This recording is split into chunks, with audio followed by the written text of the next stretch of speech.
engkau adalah Rasul yang pertama yang diutus ke penduduk bumi, dan Allah menamakanmu dengan sebutan hamba yang pandai bersyukur.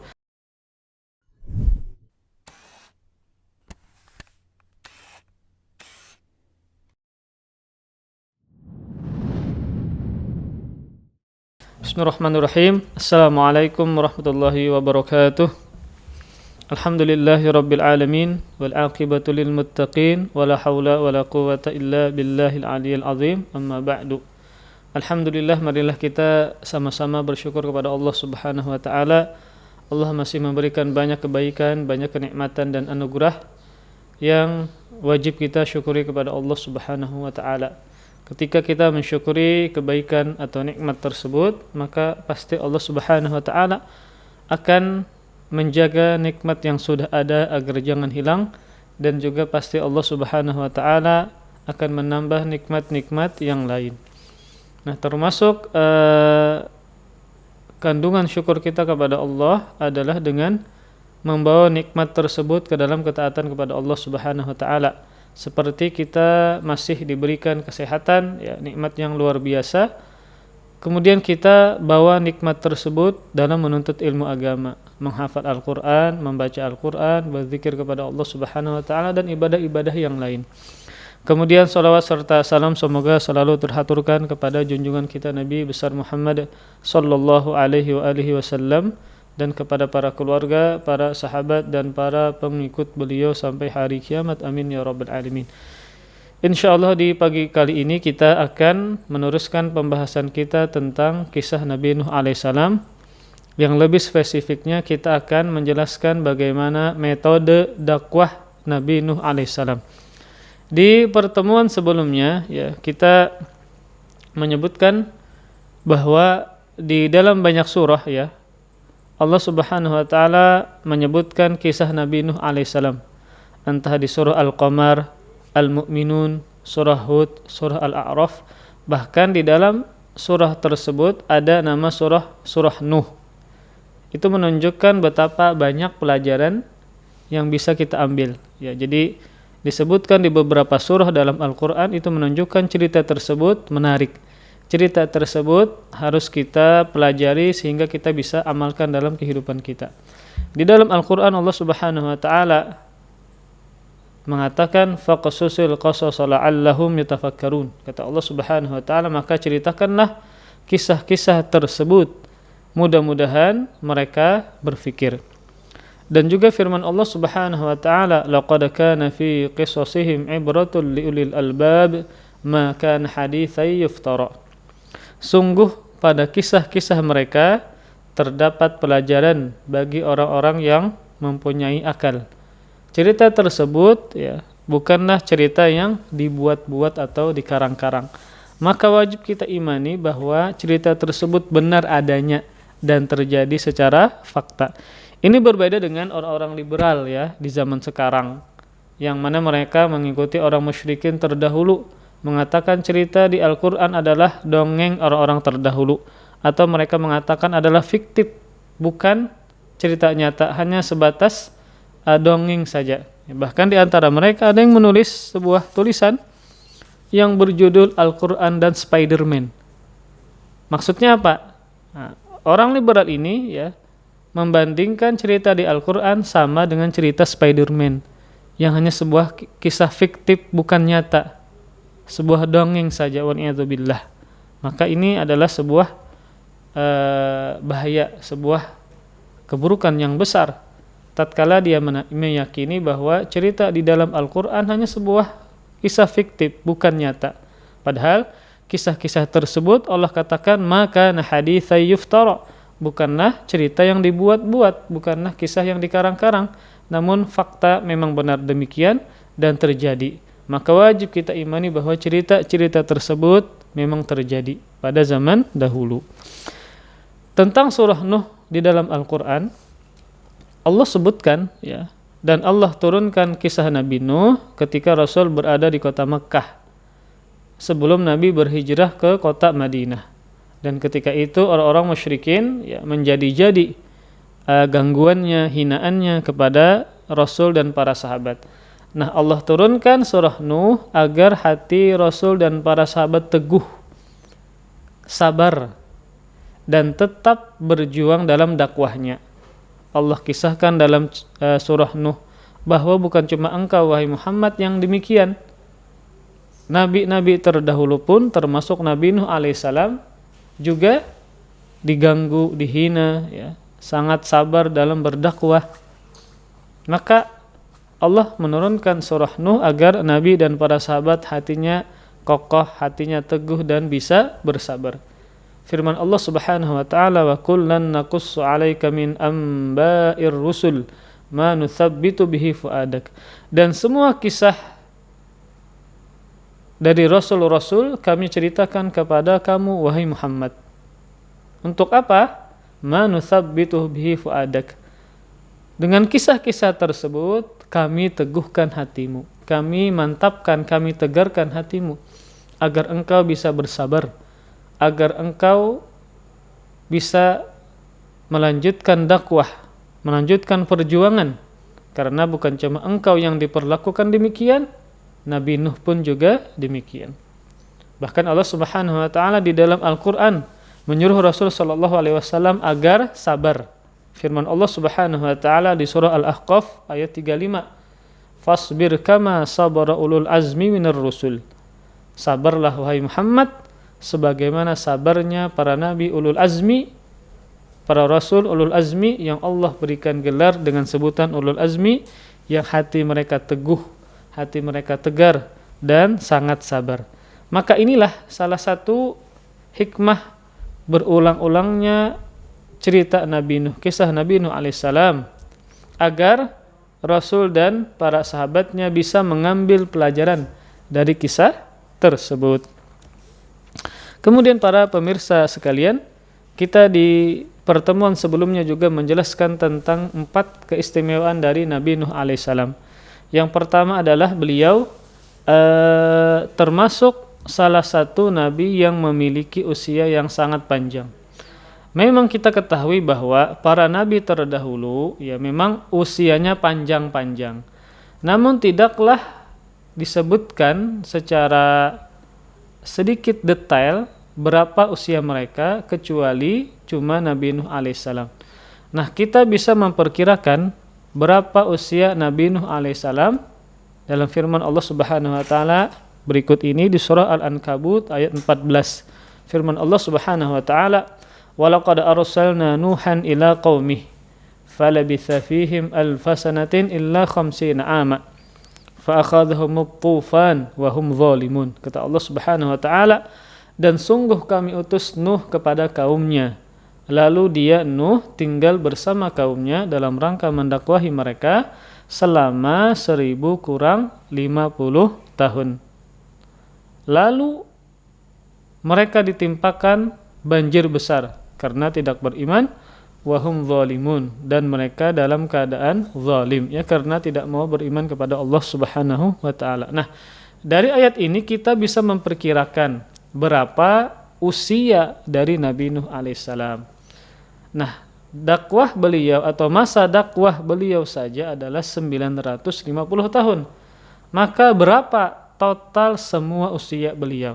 Karena para nabi itu mereka tidaklah diutus jadi nabi dan rasul ketika langsung dilahirkan, tidak. Nah, seperti Nabi kita Muhammad sallallahu alaihi wasallam, apakah beliau diangkat sebagai seorang nabi dan rasul ketika beliau dilahirkan? Maka jawabannya tidak. Beliau diangkat sebagai seorang nabi dan rasul ketika berumur 40 tahun dan meninggal dunia pada tahun 63 tahun. Maka masa dakwah Rasulullah Nabi kita Muhammad sallallahu alaihi wasallam adalah 23 tahun. Nah, masa dakwah Nabi Nuh alaihissalam adalah 950 tahun, sangat lama. Nah, berapa usia beliau ketika beliau diangkat sebagai seorang nabi? Maka ada yang mengatakan, disebutkan dalam tafsir Al-Qurtubi, ada yang mengatakan bahwa total umur beliau adalah 1050 tahun. Maka beliau diangkat sebagai seorang nabi dan rasul ketika berumur 100 tahun. Maka ini adalah usia yang sangat panjang. Kalau kita bandingkan dengan usia kita sangat pendek, ya. Usia kita handap lah tidak panjang. Kalaupun panjang maka sudah sakit-sakitan, sudah fisik sudah lemah, ya, kulit sudah keriput. Itu kalau seandainya zaman sekarang ada orang berumur 100 tahun, kita katakan si ini sangat panjang usianya. Kan standarnya adalah 60 sampai 70 tahun. Ya pendek lah umur umat Nabi Muhammad sallallahu alaihi wasallam. Namun para pemirsa sekalian, janganlah putus asa, janganlah bersedih, jangan juga menyalahkan takdir. Ternyata Allah mentakdirkan umur kita yang pendek. Karena apa? Karena barometer umur itu bukan dilihat dari panjang dan pendeknya. Namun apa? Namun yang dilihat adalah kualitas dari umur tersebut sekalipun Allah takdirkan pendek. Contoh, salah satu sahabat Nabi SAW yang bernama Sa'ad bin Mu'adz. Sahabat ini masuk Islam umur 30 tahun, meninggal dunia umur 38 tahun. Maka masa kenabian beliau, maka masa keislaman beliau cuma 8 tahun. Masya Allah ya, subhanallah. Jadi sahabat ini masuk Islam umur 30 tahun dan meninggal umur 38 tahun. Maka kan masa keislaman beliau cuma berapa? 8 tahun. Namun subhanallah, ketika sahabat ini meninggal dunia, Rasulullah SAW dalam sabdanya, hadis yang dikeluarkan oleh Imam Nasa'i, "Inna hadzal 'abda shalih taharraka lahul arsy wa futtihat lahu abwabus sama." Kata Rasulullah SAW, orang ini adalah hamba yang soleh, kata Rasulullah SAW, yang bergetar arasy untuknya dan dibukakan pintu-pintu langit untuknya. Subhanallah. Ini sahabat yang luar biasa. Padahal umur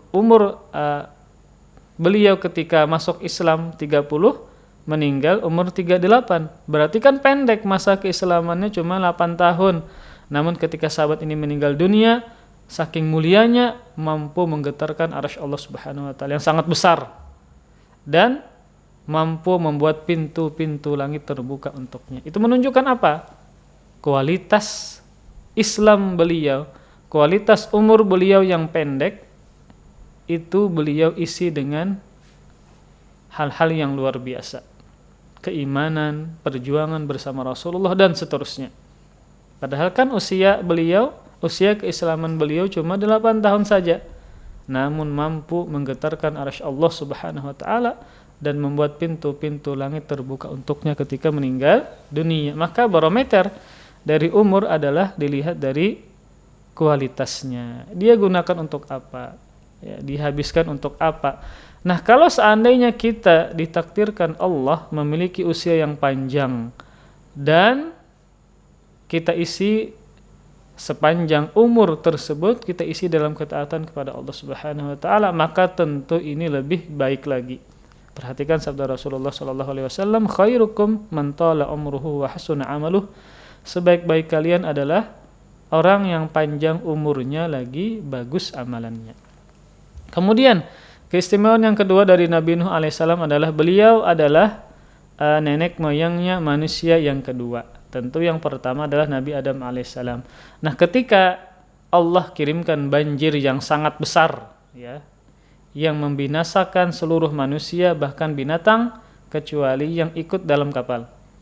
Nah, ketika semua binasa yang tidak ikut di kapal, nah ketika yang di kapal, maka Allah takdirkan yang memiliki keturunan yang berada di dalam kapal yang sekitar 80-an orang. Nah, yang Allah takdirkan memiliki keturunan cuma anak-anak Nabi Nuh alaihissalam. Makanya Allah Subhanahu wa taala mengatakan di surah As-Saffat ayat 77, "Waj'alna dzurriyyatahu humul baqin." Dan kami jadikan anak keturunannya, keturunan Nabi Nuh, humul baqin, merekalah yang tersisa. Merekalah yang melanjutkan generasi. Nah, jadi maka disebutlah Nabi Nuh adalah nenek moyangnya manusia yang kedua, karena dari keturunan beliaulah yang ikut kapal yang melahirkan generasi berikutnya, disebutkan dalam kitab Al-Imam Al-Qurtubi, ya, bahwa ada 4 anak laki-laki dari Nabi Nuh alaihissalam, ya. Yang pertama adalah Sam, yang kedua adalah Ham, ya. Yang ketiga adalah Yafith, yang keempat Yam atau Kan'an. Yam atau Kan'an. 3 yang pertama Sam, Ham, dan Yafith inilah yang beriman, yang meneruskan generasi manusia. Adapun Yam atau Kan'an inilah yang tidak beriman, yang kafir, yang mati dalam kekafirannya ketika banjir menyerang dia. Nah, bukan cuma salah satu anak Nabi Nuh alaihissalam ya yang kafir, bahkan istri Nabi Nuh pun juga meninggal dalam keadaan kafir. Di dalam Al-Quran Allah Subhanahu wa Ta'ala membuat perumpamaan orang-orang kafir, yaitu istri Nabi Nuh dan istri Nabi Lut alaihissalam. Allah Subhanahu wa Ta'ala mengatakan, daraballahu mathalan lilladzina kafaru imra'ata Nuhi wa imra'ata Lut kanata tahta abadaini min ibadina shalihaini fakhanatahuma falam yughniya anhuma minallahi syai'a wa qila dukhulan nar ma'ad dakhilin. Kata Allah Subhanahu wa Ta'ala, dan Allah membikin perumpamaan bagi orang-orang kafir, istri Nuh dan istri Lut. Padahal keduanya di bawah 2 penguasaan hamba kami yang soleh, yaitu Nabi Nuh dan Nabi Lut. Keduanya adalah di bawah dakwah, di dalam rumah, di bawah penguasaan dari Nabi Lut dan Nabi Nuh. Namun keduanya, istri keduanya ini fakhanatahuma, berkhianat kepada suaminya, yaitu tidak beriman kepada Allah Subhanahu wa Ta'ala. Akhirnya apa? Falam yughniya anhuma minallahi syai'a. Maka keduanya, yaitu kedua suami mereka ini, Nabi Nuh dan Nabi Lut, tidak bisa melindungi mereka dari siksanya Allah Subhanahu wa Ta'ala. Kenapa? Karena mereka mati dalam keadaan kafir. Kemudian ketika di hari kiamat, masuklah kalian berdua bersama orang-orang yang masuk ke dalam neraka. Maka ketika Allah tidak berkehendak seseorang beriman, maka selevel Nabi pun tidak bisa membuat anaknya, istrinya beriman kepada Allah Subhanahu wa Ta'ala. Maka nikmat iman adalah nikmat yang luar biasa. Nikmat yang luar biasa. Contoh juga Rasulullah SAW, Abu Thalib, bagaimana luar biasanya paman Nabi melindungi Nabi, melindungi dakwah Nabi, subhanallah. Namun Allah takdirkan sepanjang hayatnya tidak beriman kepada Allah Subhanahu wa Ta'ala. Bahkan ketika dia sakit yang mengantarkan nyawanya, Rasul tetap mendakwahi dia. Akhirnya dia meninggal dalam keadaan kafir. Lalu Allah menurunkan, innaka la tahdi man ahbabta walakinnallaha yahdi may yasha. Sungguh engkau wahai Muhammad tidaklah bisa memberikan hidayah kepada orang yang kau cintai, tapi hidayah adalah bagi orang yang Allah kehendaki. Maka ini adalah sebuah nikmat yang sangat besar ketika Allah memilih kita sebagai seorang yang beriman, sebagai seorang yang muslim. Kemudian keistimewaan yang ketiga dari Nabi Nuh adalah Nabi Nuh Allah berikan gelar di Al-Quran dengan sebutan abdan syakura, hamba yang selalu bersyukur, hamba yang banyak bersyukur. Firman Allah Subhanahu wa Ta'ala di surah Al-Isra, innahu kana abdan syakura, sungguh dia Nuh adalah hamba yang selalu bersyukur kepada Allah Subhanahu wa Ta'ala. Padahal kalau kita lihat cerita dari Nabi Nuh, maka Nabi Nuh ini bukanlah seseorang yang banyak punya harta, seseorang yang banyak punya pasukan, banyak istana. Tidak seperti Nabi Sulaiman yang beliau sebagai seorang raja banyak memiliki kenikmatan. Ketika kenikmatan itu disyukuri, maka menjadi orang yang pandai bersyukur. Namun Nabi Nuh, kehidupan beliau bukanlah seperti itu, bergelimang dengan harta, bukan. Tapi kenapa Allah takdirkan beliau sebagai orang yang pandai bersyukur? Padahal tepatnya adalah beliau sabur, hamba yang pandai bersabar. Ternyata hikmahnya adalah beliau selalu bersyukur kepada Allah sekalipun dapat musibah, sekalipun dapat masalah. Beliau senantiasa bersyukur kepada Allah Subhanahu wa taala. Maka level keimanan Nabi Nuh alaihissalam ketika dapat musibah bukan hanya sekadar sabar, namun malah bersyukur. Perhatikan dakwah beliau yang sangat lama, siang malam, baik secara terang-terangan, secara sembunyi, beliau senantiasa berdakwah di jalan Allah Subhanahu wa taala. Bukan hanya sabar, malah beliau bersyukur kepada Allah Subhanahu wa taala dengan gangguan yang macam-macam. Inilah gelar yang Allah berikan kepada Nabi Nuh dengan sebutan abadan syakura, hamba yang selalu bersyukur kepada Allah Subhanahu wa taala. Padahal kalau kita dapat musibah, kemudian kita sabar, itu sudah luar biasa. Pahalanya sudah surga. Firman Allah Subhanahu wa taala di surah Al-Insan, "Wa jazaahum bima sabaru jannatan wa harira." Dan kami balas mereka dengan sebab sabar mereka surga dan kain sutra. Subhanallah. Namun tadi bahwa level keimanan Nabi Nuh yang luar biasa ketika dapat musibah bukan hanya sekedar sabar, namun malah bersyukur kepada Allah Subhanahu wa taala sehingga Allah berikan gelar abadan syakura.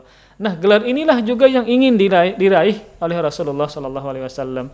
Ketika Rasulullah melakukan sholat malam, sangat lama, sangat panjang berdirinya sampai kaki beliau bengkak. Maka salah satu sahabatnya mengatakan, bukankah engkau sudah diampuni dosa yang telah lalu dan akan datang? Apa jawaban Rasul? Afala akunu abdan syakura. Bukankah aku adalah hamba yang pandai bersyukur kepada Allah Subhanahu wa taala? Beliau ingin meraih gelar tersebut. Ya. Jadi ibadah yang beliau kerjakan bukan hanya sekedar ingin dihapuskan dosa, bukan.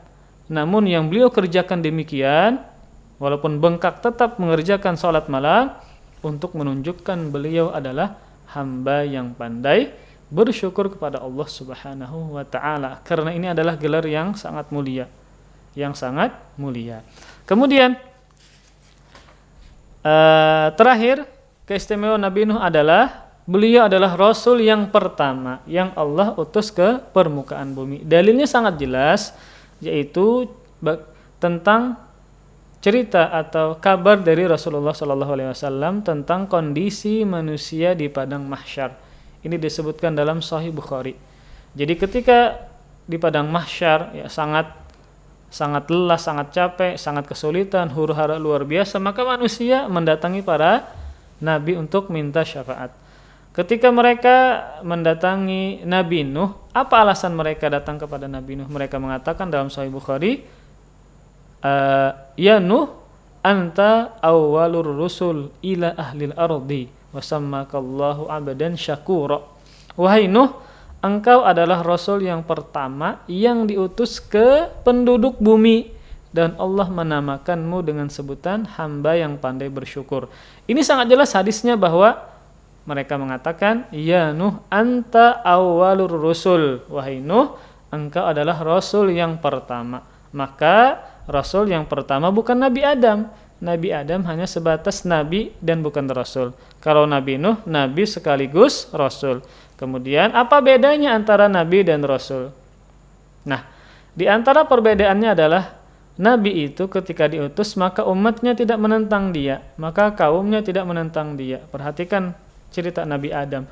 Apakah disebutkan kaumnya menentang dia? Maka jawabannya tidak ada. Apakah disebutkan juga dalam cerita baik di Al-Quran bahwa kaum Nabi Adam melakukan kesyirikan? Maka jawabannya tidak ada. Yang ada cuma pembunuhan, bukan kesyirikan. Dan tidak ada pertentangan kaum Nabi Nuh kepada Nabi Nuh. Itu ciri Nabi. Ketika diutus maka tidak ada pertentangan dari kaumnya. Beda dengan Rasul.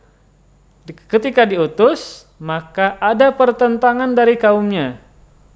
Maka ketika zaman Nabi Nuh terjadi kesyirikan pertama kali disebabkan berlebih-lebihan menghormati orang soleh. Akhirnya apa? Menyembah orang soleh tersebut. Nah, karena ada praktek kesyirikan, Allah utus Nabi Nuh bukan cuma sebagai nabi, namun juga sebagai seorang rasul. Ketika didakwahkan, maka mereka menentang. Nah, ada pertentangan, itulah ciri dari Rasul. Makanya Abdullah bin Abbas mengatakan bahwa antara zaman Nabi Adam dan juga Nabi Nuh alaihissalam ada 10 generasi. yang mana semuanya di atas Islam. Antara Nabi Adam dan Nabi Nuh ada 10 generasi. Yang mana semuanya di atas Islam, masih mentauhidkan Allah Subhanahu wa taala. Ketika di zaman Nabi Nuh barulah terjadi praktek kesyirikan, ketika didakwahi maka mereka menentang. Itulah salah satu sifat dari Rasul. Ketika mereka mendakwahi terhadap kaumnya, maka mereka menentang. Nah, adanya pertentangan itulah ciri dari para Rasul. Nah, kemudian tadi ulun sebutkan bahwa zaman Nabi Nuh alaihissalam ya terjadi praktik kesyirikan pertama kali. Nah, kesyirikan ini muncul di zaman beliau dan akhirnya Allah utus beliau sebagai seorang rasul karena tadi berlebih-lebihan menghormati orang saleh. Firman Allah Subhanahu wa taala di surah Nuh ayat 23.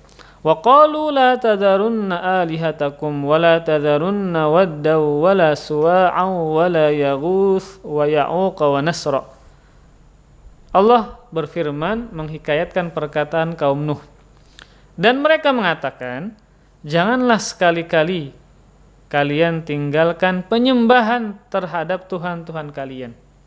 Dan jangan pula sekali-kali kalian meninggalkan penyembahan kepada Wad, Suwa, Yaghuth, Ya'uq dan juga Nasr.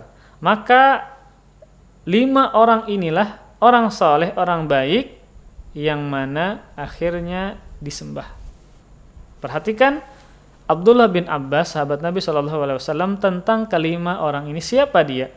Sahabat Nabi sekaligus sepupu Nabi Abdullah bin Abbas mengatakan, Asma'u rijalin salihin min qaumi Nuh. Falamma halaku awha syaitanu ila qaumihim aninsibu ila majalisihim allati kanu yajlisuna ansaban wa sammuha bi asma'ihim fafa'alu falam tu'bad hatta idza halaka ulaika wa tanassakhal ilmu abidat. Ini disebutkan dalam Sahih Bukhari. Kata Abdullah bin Abbas mengatakan tentang Wad, Suwa, Yaghuth, Ya'uq dan Nasr. Mereka adalah orang-orang soleh dari kaum Nabi Nuh. Ketika mereka wafat, orang soleh ini, maka syaitan membisikkan kepada kaumnya kepada kaum mereka untuk mendirikan berhala pada majlis mereka dan menamakan berhala-berhala tersebut dengan nama-nama mereka. Ini berhala Wad, ini berhala Suwa, Yaghuth dan seterusnya. Nah, ketika dibisikkan oleh syaitan demikian, maka mereka pun melakukan. Ketika itu, ya. Jadi, ketika dibisikkan oleh syaitan agar membuat berhala dengan nama-nama orang saleh tadi, maka mereka melakukannya. Nah, ketika itu, berhala-berhala tersebut belumlah disembah, hanya sebatas penyemangat ibadah saja, ya, belum disembah. Hingga generasi pembangun berhala ini wafat, muncullah generasi berikutnya di zaman yang kosong dari ilmu. Akhirnya apa? Maka mereka pun menyembah berhala-berhala tersebut. Jadi generasi yang pertama yang membuat berhala ini meninggal dunia, generasi berikutnya datang, ada patung, maka lalu disembah. Nah, inilah cara licik dari syaitan. Ya. Dia membisikkan, ayo supaya semangat beribadah. Ini nah, lihat patung. Nah, ulah patungin, ulah foto, ulah lukisan. Akhirnya ketika yang ini meninggal dunia, datang generasi berikutnya, ada patung besar yang indah megah lalu disembah. Nah, inilah kesyirikan pertama kali di zaman Nabi Nuh karena berlebih-lebihan menghormati orang baik, orang soleh. Memang kita dituntut menghormati ulama, menghormati orang-orang soleh. Namun ada caranya, ada koridornya. Jangan sampai berlebih-lebihan sehingga ketika dia meninggal dunia dia diminta hajat, itu enggak boleh.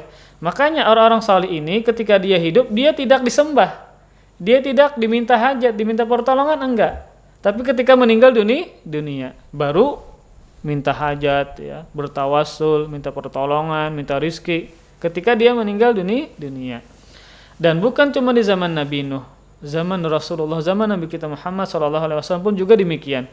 Ada salah seorang yang bernama Lata. Dan dia adalah orang soleh, orang baik.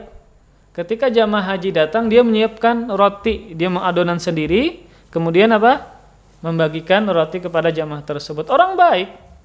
Orang baik. Namun setelah orang ini wafat, meninggal dunia, maka dibangunlah berhala di atas kuburannya. Kemudian apa? Disembah oleh penduduk Taif.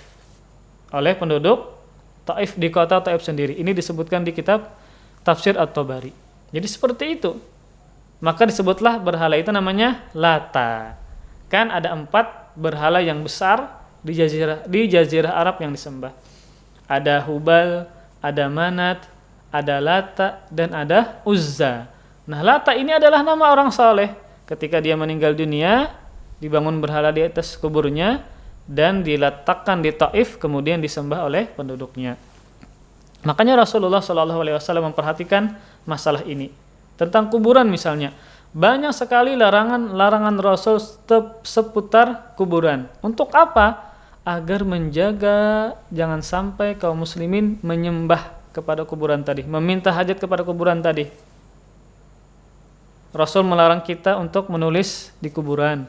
Rasul melarang kita untuk meletakkan lampu di kuburan. Rasul melarang kita untuk meninggikan kuburan, membuat bangunan. Banyak larangan Rasul seputar kuburan. Jangan salat menghadap kuburan. Masjid jangan ada kuburannya. Makanya Rasulullah SAW pernah bersabda tentang orang Nasrani. Kata Rasulullah SAW, "La tutruni kama atratin nasara bana Maryam, fa innama ana abduh faqulu abdullah wa rasuluh." Hadis sahih dikeluarkan oleh Bukhari. Kata Rasulullah SAW, janganlah kalian berlebih-lebihan dalam memujiku, memuji Nabi sehingga disederajatkan dengan Allah. Allah Maha memberi rizki, satu-satunya Allah memberi rizki. Kemudian ada yang mengatakan, wahai Rasulullah, tolong saya, berikan saya rizki. Enggak boleh. Allah satu-satunya mengatur alam semesta, lalu dia mengatakan, Rasulullah pun juga mengatur alam semesta sekehendak dia. Tidak boleh. Maka Rasul sudah mengatakan, janganlah berlebih-lebihan memuji saya. Sebagaimana Nasrani berlebih-lebihan dalam mengkultuskan Nabi Isa bin Maryam. Akhirnya apa? Nabi Isa dijadikan sebagai anak Tuhan, disembah dan seterusnya. Sungguh aku hanyalah seorang hamba, maka katakan Muhammad adalah hamba Allah dan Rasulnya. Bukan cuma Nasrani ya, orang-orang Yahudi pun mengkultuskan Uzair. Ini orang saleh. Maka di dalam Al-Quran, orang Yahudi mengatakan Uzairun ibnullah. Uzair adalah anak Allah Subhanahu wa taala, berlebih-lebihan mengagungkan beliau. Sama dengan orang musyrikin, berlebih-lebihan mengagungkan malaikat dengan mengatakan banatullah. Malaikat adalah anak perempuannya Allah. Waliyadzubillah, kita mengatakan yang demikian. Maka tidak heran para pemirsa semuanya, jika berlebih-lebihan atau pengkultusan ekstrim kepada orang saleh ini sangat dilarang keras oleh Rasulullah SAW. Perhatikan banyak hadis tentang ini, ya. Termasuk sabda Rasulullah yang Rasul sering ulang. Ada sebuah hadis yang dikeluarkan oleh Al-Imam Malik dalam kitab Al-Muwatta. Di antara doa Nabi SAW, Allahumma la taj'al qabri wathanan yu'bad. Kata Rasulullah SAW dalam doanya, ya Allah, janganlah engkau jadikan kuburanku sebagai berhala yang disembah. Ingat, menyembah kuburan itu bukan sujud kepada kuburan, bukan cuma itu. Pian minta hajat kepada kuburan itu menyembah. Menyembah artinya kan beribadah. Menyembah maksudnya apa? Beribadah. Pian beribadah kepada kuburan, bertawakal kepada kubur. Tawakal adalah ibadah. Kalau pian bertawakal kepada kuburan, maka pian menyembah kuburan. Ya. Minta rezeki kepada kuburan, minta jodoh kepada kuburan, minta masukkan surga kepada kuburan, minta dihindarkan dari neraka kepada kuburan. Itu pian beribadah kepada kuburan atau menyembah kuburan. Makanya doa Rasul, Allahumma la taj'al qabri wathanan yu'bad. Ya Allah, janganlah kau jadikan kuburku sebagai berhala yang disembah. Diminta hajat, minta pertolongan, dan seterusnya. Dan juga sabda Rasul beberapa hari sebelum beliau meninggal dunia, maka menegaskan lagi larangan ini. Dalam hadis yang sahih yang dikeluarkan oleh Al-Imam Al-Bukhari, Rasulullah SAW bersabda, la'anallahu al-yahuda wan nasara ittakhadhu qubur anbiya'ihim masjida. Laknat Allah terhadap orang Yahudi dan Nasrani. Kenapa? Dikarenakan perbuatan mereka menjadikan kubur-kubur nabi mereka sebagai tempat ibadah. Kubur itu bukan tempat ibadah, bukan yang pian berlama-lama di situ, sembahyang di situ, berzikir di situ, bukan. Tempat ibadah adalah masjid atau musholla. Jangan kebalik. Yang diramaikan, yang dimakmurkan itu masjid, bukan kuburan. Maka jangan sampai kuburan lebih asyik beribadah di situ dibandingkan dengan masjid. Kuburan lebih banyak jamaahnya dibandingkan masjid. Ini kebalik para jamaah sekalian. Larangan Rasul jelas hadisnya. Allah melaknat orang Yahudi dan Nasrani. Kenapa? Karena mereka menjadikan kubur-kubur nabi mereka sebagai tempat ibadah, sebagai masjid atau tempat ibadah. Makanya ketika kita ziarah, doanya pendek. Kenapa? Agar jangan berlama-lama di kuburan. Yang kita berzikir, baca Al-Quran, sholat itu di masjid. Ya, makmurkan masjid. Allah tidak pernah memerintahkan kita memakmurkan kuburan. Allah memuji orang-orang yang memakmurkan masjid, beribadah di situ, berzikir di situ, salat berjamaah di situ, menuntut ilmu di situ. Bukan di kubur, apalagi pian kuburan berisik. Kuburan itu tempat istirahat. Biar mukul-mukul macam-macam berbana di situ, subhanallah.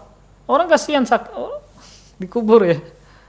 Kubur itu tempat yang harus tenang. Kasihan ya. Ini dibikin acara macam-macam di atas kuburan, kasihan.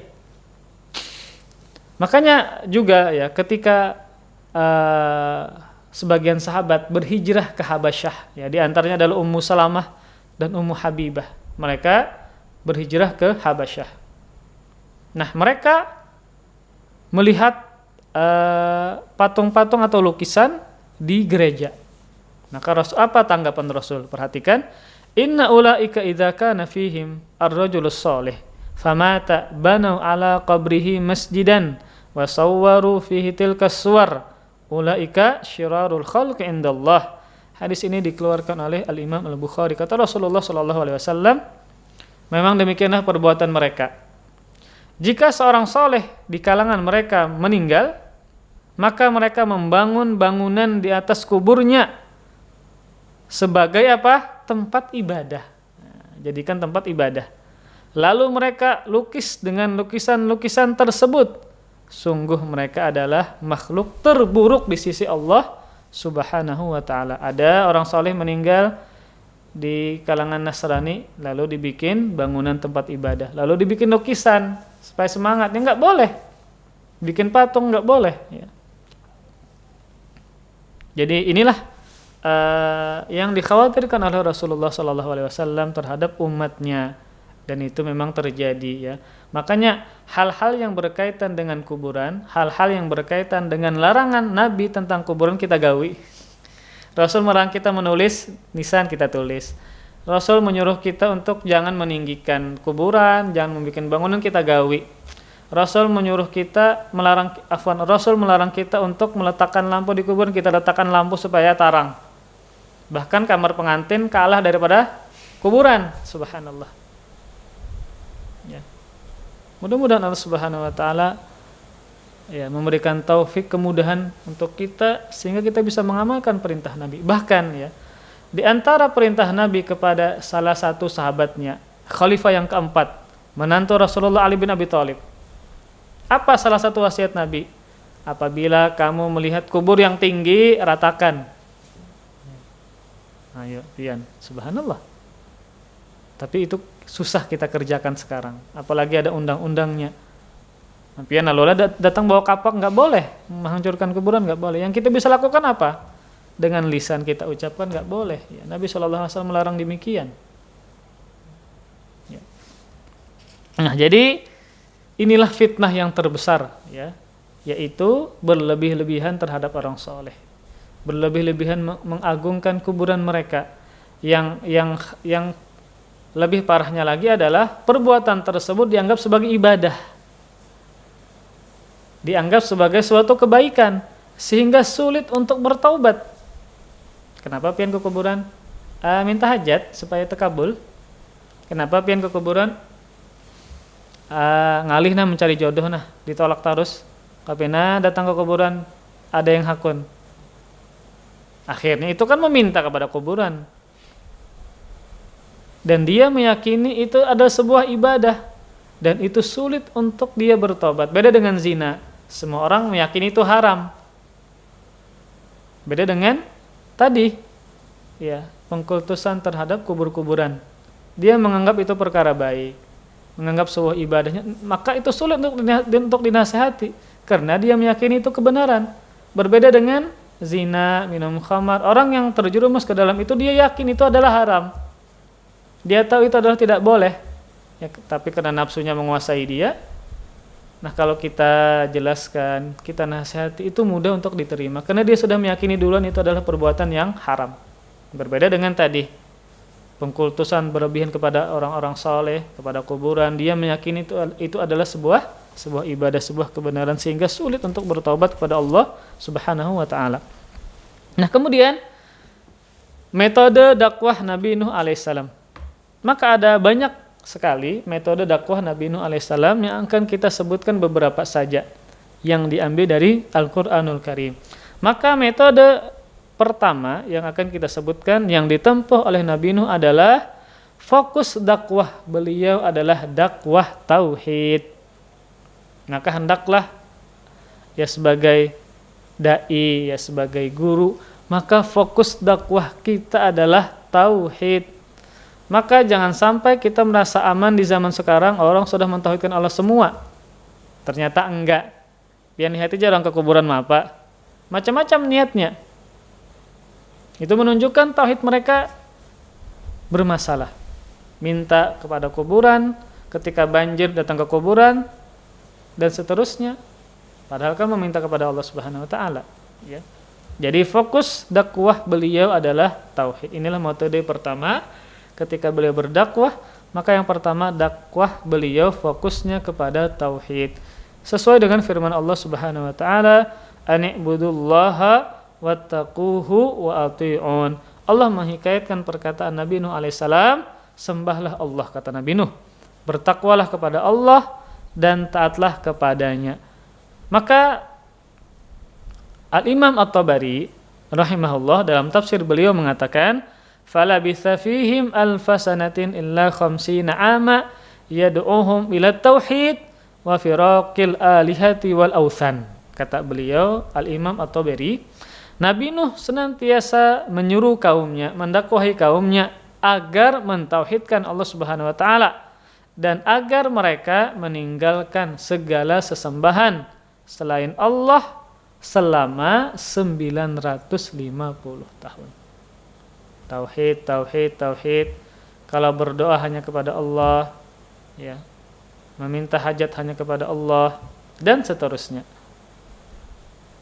Bahkan, ya, sebagian ulama diantaranya Al-Imam Ibnu Ashur dalam kitab tafsir beliau At-Tahrir wa Tanwir menyatakan bahwa syariat zaman Nabi Nuh alaihissalam hanyalah tauhid. Nah, bahkan ada yang mengatakan di antara para ulama, syariat di zaman Nabi Nuh adalah hanya tauhid saja. Yakni belum ada ajaran ibadah-ibadah yang lain. Ya, walaupun telah ada larangan dari kemaksiatan, kekejian, kezaliman dan perbuatan jahat. Jadi yang pertama tadi metode beliau adalah fokus kepada tauhid, fokus kepada tauhid. Kemudian yang kedua, metode dakwah beliau adalah mentarhib. Maksudnya apa mentarhib? Memberikan peringatan kepada kaumnya. Memberikan kabar peringatan terhadap kaumnya tentang azab Allah yang sangat pedih, ya, tentang murka Allah. Mudah-mudahan mereka bisa sadar. Mudah-mudahan mereka beriman kepada Allah Subhanahu wa taala. Ya. Mentarhib istilahnya. Menyebutkan tentang peringatan. Hati-hati kalau tidak beriman masuk neraka, ya. Allah murka, ya, dan seterusnya. Firman Allah Subhanahu wa taala, qala ya qaumi inni lakum nadhirum mubin. Perkataan Nabi Nuh alaihissalam, Nabi Nuh mengatakan, wahai kaumku, sungguh aku ini bagi kalian adalah seorang pemberi peringatan yang menjelaskan. Jadi beliau sebagai munzir yang memberikan peringatan agar terhindar dari azab Allah, siksa Allah, dan seterusnya. Nah, walaupun demikian, beliau senantiasa mengingatkan tentang siksa Allah, azab Allah, murka Allah, tentang neraka jahanam, dan seterusnya. Nabi Nuh tetap bersikap lemah lembut kepada kaumnya. Walaupun beliau sebagai nazir, ya, pemberi peringatan, namun beliau tetap berlemah lembut kepada kaumnya. Ini dibuktikan dalam Al-Quran ketika memanggil kaumnya. Nabi Nuh mengatakan, ya qaumi, wahai kaumku. Itu menunjukkan beliau termasuk kaumnya, bukan orang lain. Wahai kaumku, wahai kaumku. Kalau bahasa kita sekarang, wahai rakyatku, wahai masyarakatku. Nah, itu ungkapan yang sopan dan lembut. Kemudian firman Allah Subhanahu wa taala, laqad arsalna nuhan ila qaumih faqala ya qaumi ibudullaha ma lakum min ilahin ghairuh inni akhafu alaikum adzab yaumin azim. Kata Nabi Nuh alaihissalam, kata Allah Subhanahu wa taala, sungguh kami telah mengutus Nuh kepada kaumnya. Lalu dia mengatakan, wahai kaumku, sembahlah Allah. Sekali-kali tidak ada Rabb yang berhak kalian ibadahi kecuali Dia. Nah, kenapa kalau tidak beriman? Perhatikan, sungguh aku khawatir, sungguh aku takut kalau kalian tidak beriman, kalian akan ditimpakan azab pada hari yang besar, yaitu hari kiamat. Jadi beliau mendakwahi kaumnya agar mereka beriman karena sayang kepada kaumnya, agar mereka dapat rahmat Allah, masuk surga. Kalau tidak beriman, tidak menyembah Allah, takut Nabi Nuh mereka dapat siksanya Allah Subhanahu wa taala. Inilah bukti sayangnya para nabi, para rasul kepada kaumnya. Senantiasa mengajak mereka kepada tauhid, mengajak mereka hanya menyembah Allah Subhanahu wa taala saja agar mereka terhindar dari siksa Allah Subhanahu wa taala pada hari kiamat. Kemudian metode yang ketiga adalah mentarghib. Apa itu mentarghib? Yaitu memotivasi dengan ganjaran baik, dengan pahala, dengan ganjaran, dengan balasan yang baik, baik di dunia maupun di akhirat. Firman Allah Subhanahu wa taala tentang perkataan Nabi Nuh, yaghfir lakum min dzunubikum wa yuakhirukum ila ajalim musamma. Surah Nuh ayat 4. Jika kalian hanya beribadah kepada Allah, niscaya Dia akan mengampuni sebagian dosa-dosa kalian serta memanjangkan usia kalian sampai pada batas waktu yang ditentukan. Inilah termasuk salah satu motivasi Nabi Nuh, yaitu apa? Diampuni dosa. Dan janji diampuni dosa ini adalah sebaik-baik janji. Karena ketika Allah mengampuni dosa-dosa hambanya, Allah sayang kepada dia, Allah merahmati dia, Allah masukkan ke dalam surga. Makanya banyak amalan yang diantara keutamanya adalah dihapuskan dosa. Kenapa? Karena Allah sayang kepada kita. Agar Allah menghapuskan dosa kita, tidak murka kepada kita, maka banyak Allah menyebutkan amalan-amalan yang keutamaannya adalah dihapuskan dosa. Salat 5 waktu, berjalan menuju masjid, ya. Kemudian puasa karena iman dan mengharap pahala. Sangat banyak ibadah-ibadah yang keutamaannya adalah diampuni dosa. Siapa yang tidak berdosa? Semua kita bisa melakukan kesalahan, baik sadar maupun tidak sadar. Dapat musibah, pian sabar berpahala, menghilangkan dosa. Subhanallah, sangat banyak. Nah, jadi di antara metode dakwah Nabi Nuh adalah beliau mentarghib, yaitu memotivasi dengan ganjaran baik di dunia maupun di akhirat. Dan juga Allah Subhanahu wa taala suka mengampuni hamba-hambanya yang beristighfar. Jadi Allah suka mengampuni hamba-hambanya yang senantiasa bertobat dan beristighfar kepada Allah Subhanahu wa taala. Firman Allah, "Faqul tastaghfiru rabbakum innahu kana ghaffara." Maka aku berkata kepada mereka, mohonlah ampunan kepada Rabbmu, sungguh Dia Maha Pengampun. Nah, ketika mereka bertobat kepada Allah, ya, beriman kepada Allah Subhanahu wa taala, apa janji Allah yang berikutnya? Apa balasan Allah kepada mereka? Maka perhatikan firman Allah Subhanahu wa taala di ayat setelahnya, surah Nuh ayat 11 dan 12.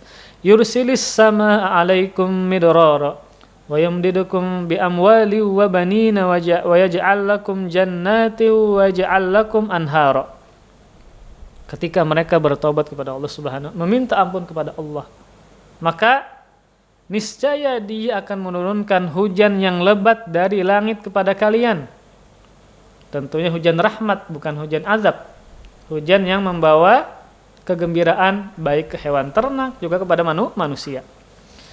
Dan Dia memperbanyak harta dan anak-anak kalian, dan menjadikan untuk kalian kebun-kebun, dan menjadikan kalian sungai-sungai bagi kalian.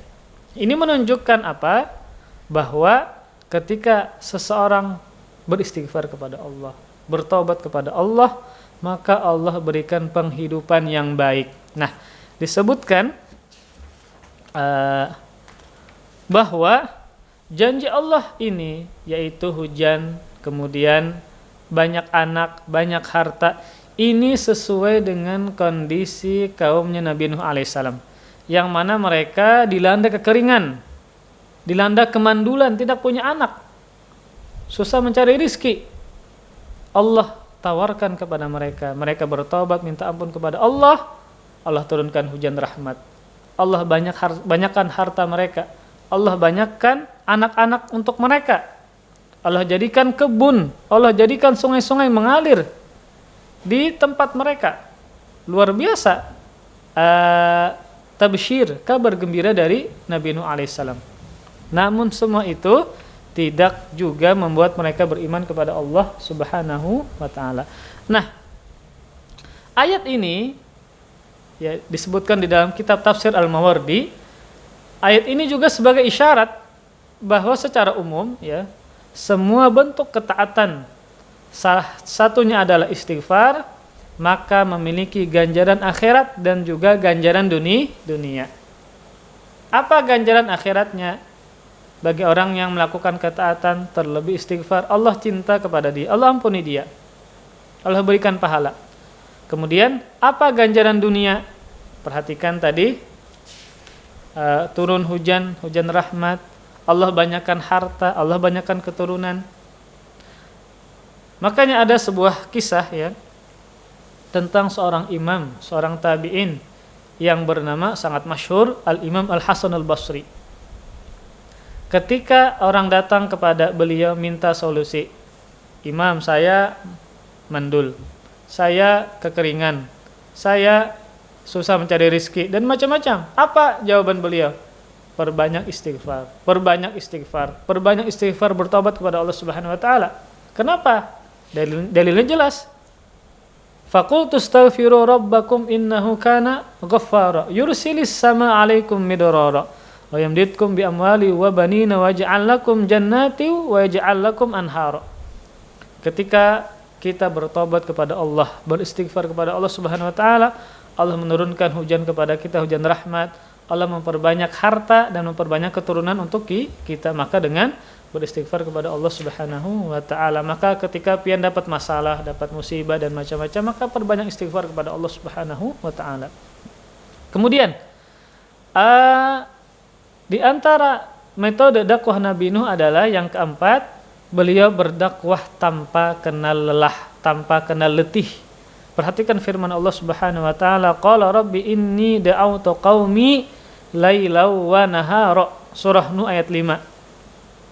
Dia Nuh mengatakan, wahai Rabbku, sungguh aku telah mendakwahi kaumku malam dan siang. Subhanallah. Malam dan siang, bukan cuma subuh aja enggak. Bukan cuma pagi aja enggak, malam dan siang. Nah, kalau pian perhatikan ayatnya, Nabi Nuh mengucapkan malam dulu baru siang. Qala rabbi inni da'autu qaumi lailan wa nahara. Ya Allah, aku mendakwahi kaumku malam dan siang. Beliau menyebutkan malam dulu, kenapa? Karena waktu malam adalah waktu yang utama untuk Nabi Nuh ketika berdakwah. Karena pada siang hari kaumnya sibuk bekerja. Maka qala rabbi inni da'autu qaumi lailan wa nahara. Ya Rabb, sungguh aku mendakwahi kaumku malam dan siang. Nah, beliau sebutkan malam dulu, maka kata Al-Hafidz Ibnu Asyur, karena malam hari adalah waktu utama beliau untuk berdakwah, karena siang harinya banyak bekerja dari kaumnya. Kemudian, jadi subhanallah, apa yang membuktikan beliau berdakwah tidak kenal lelah? Beliau berdakwah alfasanatin illa khamsina amma. Berdakwah selama 1000 kurang 50 tahun, bayangkan pian. Dakwahnya saja berapa? 950 tahun. Sangat lama.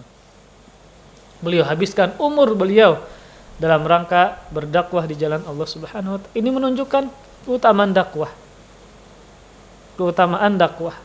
Menghabiskan umur dalam rangka mendakwahi manusia agar beriman kepada Allah Subhanahu wa taala. Kemudian metode dakwah yang kelima dari Nabi Nuh adalah beliau berdakwah dengan berbagai macam sistem, berbagai macam cara, tidak satu cara saja. Bermacam-macam. Ada uslubnya, ada caranya. Tidak satu cara saja, bermacam-macam cara. Perhatikan firman Allah di surah Nuh ayat 8. Tsumma inni da'autuhum jihara. Kemudian sungguh aku mendakwahi mereka secara terang-terangan. Kemudian tsumma inni a'lantu lahum wa asrartu lahum israra. Kemudian aku menyuruh mereka secara terang-terangan, secara terbuka, dan juga dengan diam-diam. Jadi dakwah beliau bisa dengan terang-terangan di tempat berkumpulnya mereka, dan juga secara diam-diam. Nah, disebutkan dalam tafsir Al-Baghawi, termasuk cara beliau mendakwahi secara diam-diam adalah mendatangi rumah mereka satu persatu, subhanallah. Ya. Mendatangi rumah mereka satu persatu, mengajak mereka beriman kepada Allah Subhanahu wa taala. Ini kurang sayang apa seorang rasul demikian? Malamnya, siangnya, subhanallah. Kemudian apa? Secara terbuka, terang-terangan, ketika mereka berkumpul, ada ajang-ajang tertentu, lalu Nabi Nuh menyuruhkan agar mereka semua beriman kepada Allah. Kemudian secara sembunyi-sembunyi, di antara metode beliau adalah mendatangi rumah satu per satu. Nah, kemudian kalau kalian perhatikan ayat ke-9 tadi, "Tsumma inni a'lantu lahum wa asrartu lahum israra." Kemudian aku mendakwahi mereka secara terang-terangan dan dengan diam-diam. Nah, ketika Nabi Nuh mengatakan secara terang-terangan, maka di situ tidak disebutkan masdarnya. Namun ketika beliau mengatakan secara sembunyi-sembunyi, diam-diam, ada masdarnya. Perhatikan. Tsumma inni a'lantu lahum wa asrartu lahum israra. Asrartu itu fiilnya. Kemudian ada masdarnya israra. Asarra israra. Ketika ada masdarnya maka menunjukkan makna taukid, penguat. Namun ketika a'lantu, aku berdakwah secara terang-terangan, tidak ada penguatnya. Tidak ada taukidnya, penguat kata. Namun ketika dakwah secara sembunyi-sembunyi ada penguatnya, israra. Jadi terjemahnya, kemudian aku mendakwahi mereka secara terang-terangan dan secara diam-diam dengan sebenar-benar dakwah diam-diam. Itu menunjukkan apa? Itu menunjukkan bahwa yang ampuh ketika mendakwahi mereka adalah dengan sembunyi-sembunyi. Datang satu persatu ke rumah ke rumahnya, subhanallah ya. Secara sembunyi-sembunyi. Nah, ini menunjukkan bahwa dakwah beliau berbagai macam cara ya. Entah secara terang-terangan ataupun juga secara diam-diam atau secara sembunyi. Kemudian metode dakwah beliau yang keenam adalah senantiasa mengingatkan kaumnya akan keagungan dan karunia Allah Subhanahu wa taala. Bisa jadi mereka sadar, diingatkan tentang kebesaran, keagungan, karunia Allah Subhanahu wa taala.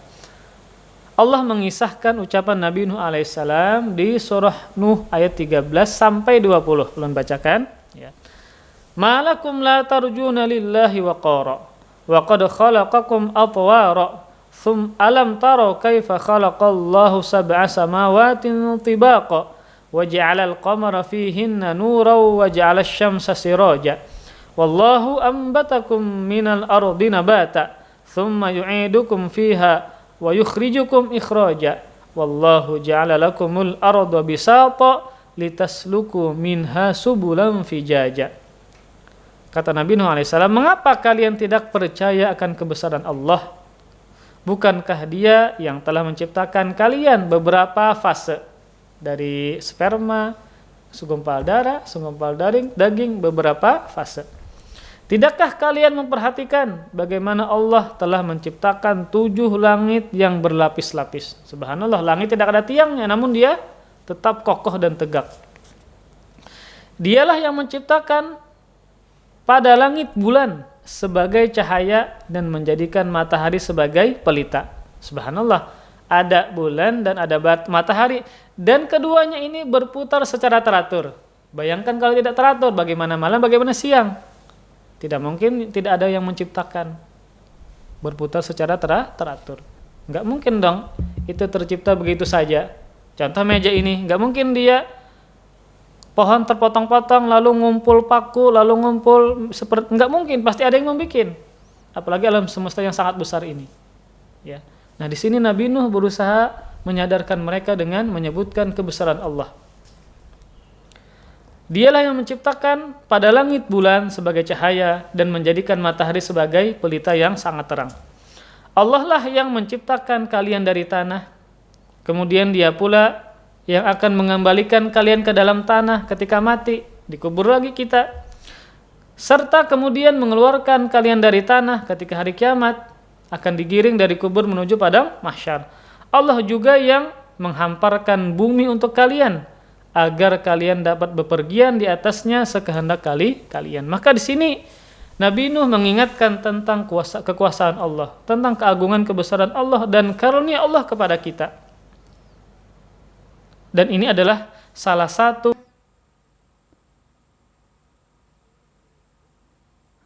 dalam kondisi sakit, misalnya koma, sampai berapa dia sholat? Seandainya seperti ini, afwan, ketika berapa hari misalnya dia komanya, dia meninggalkan sholat, maka ketika dia sadar maka dia wajib mengqadha. Ini sama seperti dia ketiduran, sama seperti kelupaan, ya, sama seperti orang pingsan lah, orang yang koma ini. Maka ketika dia bangun, berapa kali dia sholatnya yang dia tinggalkan, maka wajib dia mengqadha. Maka dia wajib untuk mengqadha.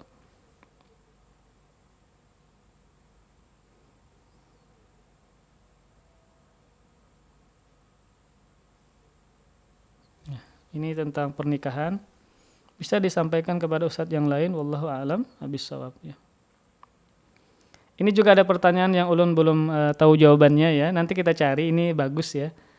Apakah sama keutamaan yang kita dapatkan dengan berjalan kaki ke masjid kalau kita ke masjid dengan berkendaraan? Wallahu a'lam, ulun belum tahu jawabannya ya.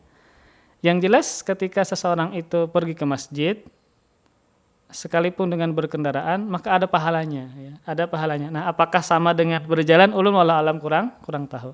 Nanti kita insyaallah cari sama-sama jawabannya, karena zaman dulu kan belum ada kendaraan ya. Hanya sebatas tunggangannya. Wallahu alam, ulun kurang tahu jawabannya, nanti insyaallah kita akan cari. Nah, sisanya yang tidak ulun jawab bisa pian tanyakan kepada ustadz yang lain. Wallahu a'lam bishawab. Ini yang bisa ulun sampaikan, semoga bermanfaat. Salah khilaf ulun mohon maaf. Kita tutup dengan kafaratul majlis. Subhanakallahumma bihamdik asyhadu an la ilaha illa anta astaghfiruka wa atubu ilaik. Wassalamualaikum warahmatullahi wabarakatuh.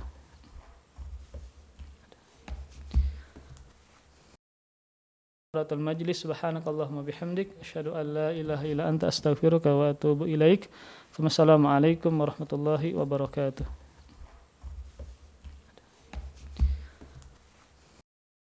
Kafaratul majlis. Subhanakallahumma bihamdik asyhadu an la ilaha illa anta astaghfiruka wa atubu ilaik. Wassalamualaikum warahmatullahi wabarakatuh. Terima kasih. Jazakumullah khairan wa barakallahu fikum. Video ini dibuat atas partisipasi dari donasi Anda. Semoga menjadi amal jariah bagi Anda semuanya.